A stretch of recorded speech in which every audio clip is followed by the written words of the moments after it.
Okay, now this is weird because we're about to do some weird time warpy things here, but I want you to notice my shirt, okay?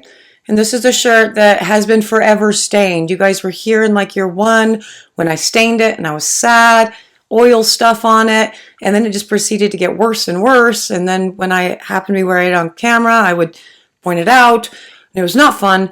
And I would like to point out the lack of stains going on here, okay? The product that I'm making tomorrow is the reason why this shirt no longer has any stains. So that's weird time warpy stuff. Go back to year one, go back to several times in year two, and check back tomorrow. It's all weird. This is all weird. Hi, I'm Mrs. Soap and Clay. Let's make stuff.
How's it going, Sudsers? Welcome back to the channel. You're at Soap and Clay, where we make all the soapy things, and you are here for day 201 of 365 days of soap. And today we are doing a recipe day for shavers, for women's shavers, for leg shavers, for body shavers, for shavers. Not necessarily for face shavers, because I actually do that a little bit different. But we're going to give a recipe. We're going to talk about why I do face shave bars different than body shave bars, you know, where we always do the thing in the video. Okay, so another freaking recipe day. It's pretty awesome. So with this, the lye has been enhanced with sugar. So 2 tablespoons of sugar per pound of oils. And there is your recipe for your oils. 45% coconut oil, 45% shea, 10% castor oil. Going to be a big bubble, but it's going to be nice and moisturizing and have a lather that stands up on its own as well. And that's going to be epic. This is a 5% super fat, and I have reserved none water for any of this, so we will be putting a little bit extra water into the batch via the kale and clay and the colloidal oatmeal, of which I use copious amounts. But if you need a guidepost as to where to start with kale and clay and or colloidal oatmeal, how about 2 tablespoons per pound of oil for each? I also put a lot of pumice powder and sand in these guys because I do want an exfoliator for the shave soaps, as well as a nice moisturizing, lather-rich, amazing experience for which to shave your legs. And so that's what I'm going with. Now, this particular batch is actually tripled from the batch that I showed you on the soap calc screenshot, because I am making all 3 scents for the 2022 line, together. That's what we're doing. And it's very easy to do that. You make a big batch, you weigh out the 56 ounces that the entirety of the batch would be, and then you pour them into individual containers after you have scented and colored them to your liking. Kind of like this. So with these particular shavers, I have never noticed that anybody actually gives a crap about what a shaver looks like. They care about the performance. And a lot of my wholesale accounts, okay, so we are using shea and white wood for one of the shavers. A lot of my wholesale accounts go scent-free, color-free, just standard, cream-colored bars, whatever the bar is. And they really want to focus more on the performance. And so that's where your kale and clay and your oatmeal and your exfoliation are really going to come into play. Now, I put the exfoliants, so the pumice into the containers that have the, that have the color in them. And I disperse them in 2 ounces of the existing batch oils. So not an additional super fat. I just poured 2 ounces of oils out into each of the beakers before actually adding my lye solution in. And as far as the pour and everything for these guys, I'm just swirling. Because as I said, people don't really care. They don't super care what shavers look like. They care how shavers perform. And so as long as you have your exfoliants and all of your skin-loving, awesomeness dialed in, the look doesn't really matter. And as we saw in, well, actually that video is coming up in a couple of days, as you will see in a few days with this article that we are going to discuss that I will be linking. Studies have been done. For the most part, scents sell a bar wildly more than design. They've done some studies. It's very cool that soap is being studied right now, isn't it? I find that awesome and lots of fun. And look at my skewering skills for this purple and white bar shaver soaps. Okay, so for the pour of the Shane Whitewood, we took a skewer to it after we poured it in, kind of, on one opposite sides of the mold. And my mold, for those who are new here and have not seen that, that is a PVC pipe. Because you can get those from the home improvement store at whatever diameter and length you want. And so that's what I do.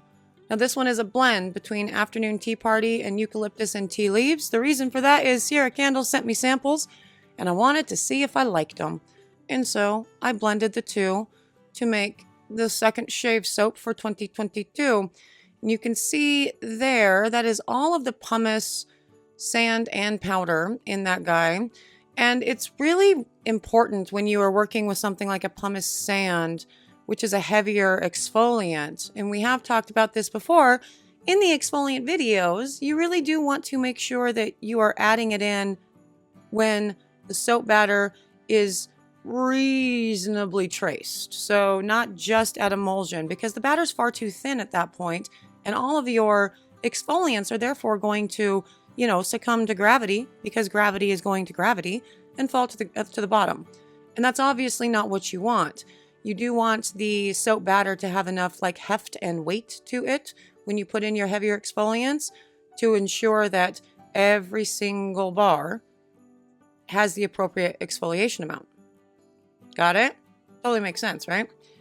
Now, for this guy, as far as the pour is concerned, I think I'm just going to randomly pour the white into the green. But as I'm looking at the white, which I did not further lighten up with any titanium dioxide, I think this bar is going to end up looking just green.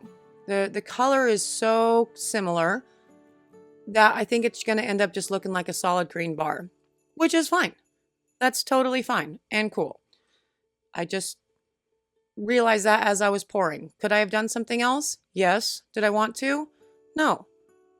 Because as I said, nobody seems to care what shavers look like. I've tried very, very beautifully whatever shavers over the years with a lot of design and whatever. They always sell so freaking fast. Every time I put them back in stock, they're out of stock immediately. And 2, nobody has ever been like, oh my gosh, I love the design of the old shavers when, they see the new ones online. They don't care. They care about the performance. So there's that.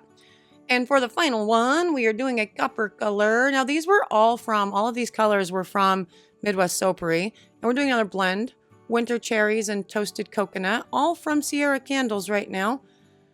We are giving Sierra Candles so much love on this channel, but we give Sierra Candles so much love on this channel because they're freaking awesome. Their scents are always great. I have really had none problems with any of the scents I've ever used from them. And that toasted coconut plus winter cherries, oh, it's so good. It's so good. The toasted coconut will for sure discolor though. I think we saw that in the loofah soap video, right? Definitely saw some discoloration going on there. But that's okay, because the winter cherry's in there as well, which may or may not discolor. I don't actually remember. Either way, I don't super care. Aforementioned, nobody cares what shavers look like. Said it a whole lot. Just gonna keep driving that point home. And just for this one, I'm just gonna, take one on each side and pour it in and do the thing. And, then we'll call it good, and we will C-pop and gel these guys, and then we will cut them and see what kind of designs we're working with for these shave soaps. And on to the cut of these guys. Now, because there's no, yes, there is exfoliants in here. We have the pumice sand and powder in these guys, but there is no solid matter in it, right? And so we don't have like a loofah or a melt and pour embed. So these are totally fine to run through your cutter. The only problem with running these through your cutter is it's round, and round things like to, roll because round. So you got to keep an eye out for that when you are cutting with your, regular cutter like this. You can also run it through a miter box and just cut it individually, or do your little single cutter, whatever. Doesn't matter. Point is, the exfoliants inside, while there are copious amounts, it's not going to hurt your cutter. And yeah, as I said, I figured that was going to be a solid green bar, and it basically is. There are just some little hints of the white/yellow, and so not enough to really call it a design. It's just a thing, and that's fine. We like just things too, so that totally works out.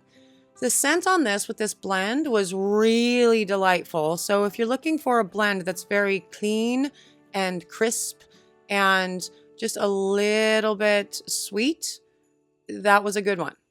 Those are two really good scents to put together for sure.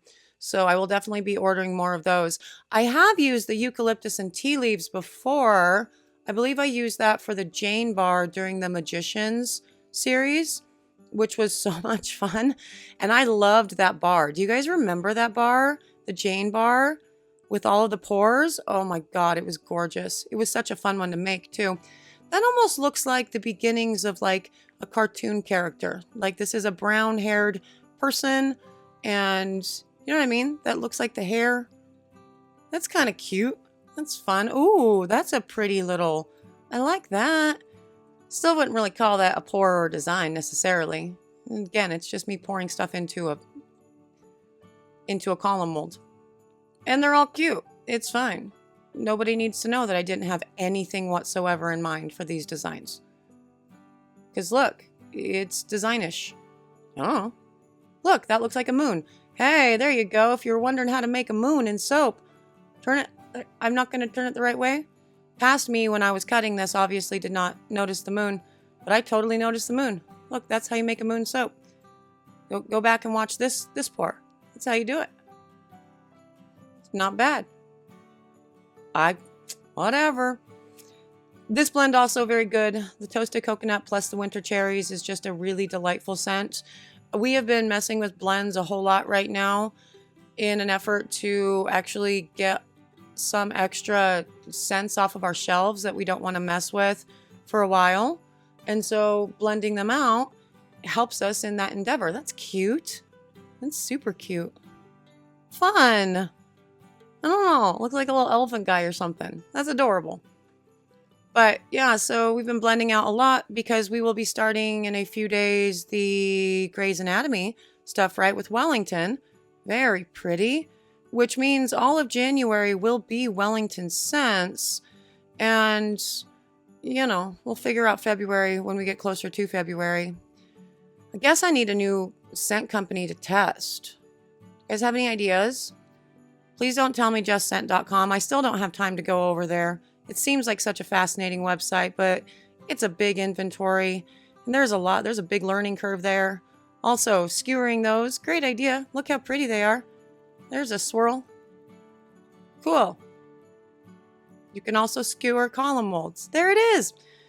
But yeah, the Just Scents, it's a cool website. I still don't have time to do it, but hopefully someday I will. Just not today. And I will still need a new scent company to test out for February bars. So this year we will not be working with Lone Star for our February line like we did last year. And it was the biggest pain in the butt ever to make all of the February products, which is, you know, a pretty big selling month actually. And it was a pain in the ass to make all the soaps. So we're going to hopefully work with a better company. But Sierra Candles is the company du jour, and they are amazing. And they produce 3 beautiful bars out of 5 scents. And they're all gorgeous. It's a great shave recipe. Go try it out. Let me know what you think. Yeah, it's day 201. And there they are, the 3 new shave soaps for, you know, the 2022 winter, early spring line. And they're all great. And they're all awesome. And also, it's a cool way of showing you also make a big batch, separate them all out into the appropriate sizes, color, scent, whatever, just from one pour, one batch of soap. It's totally doable, easily manageable. If the recipe is the same as my recipe is for all shavers, we're just messing with the scents and the colors, then that's a great way to make a whole bunch of different types of soap with one batch in one sitting. And that's great. The shave recipe itself, it's a good one. It really is, for sure. It's different than yesterday's, which with the loofah, which I also found equally enjoyable, but we do still have some of that little scrubby kick with a big bubble. So that's awesome. I find that loofahs, they're not the best thing to shave with, just because the exfoliation is always so a lot. But the bubble on yesterday's soaps with the new recipe, we got 3 recipes? Wait, hold on. Yeah, that means like 3 recipes in a 3-day period for you guys. Yesterday, today, tomorrow. Wow, I never do that. It's what we're doing. The end of the year is weird. If you're interested in seeing tomorrow's recipe and all the things and why my shirt is no longer stained, hey, subscribe. That would be cool. For those of you who have subscribed, hey, you're cool. And I feel like you know that because I tell you that all the time. But I'm going to keep telling you because you're still cool. I am out of here for today, but I will see you guys all again tomorrow for another round of soapy fun. Bye. That was weird. That whole video was just weird. Hey, go check out tomorrow's video for my shirt.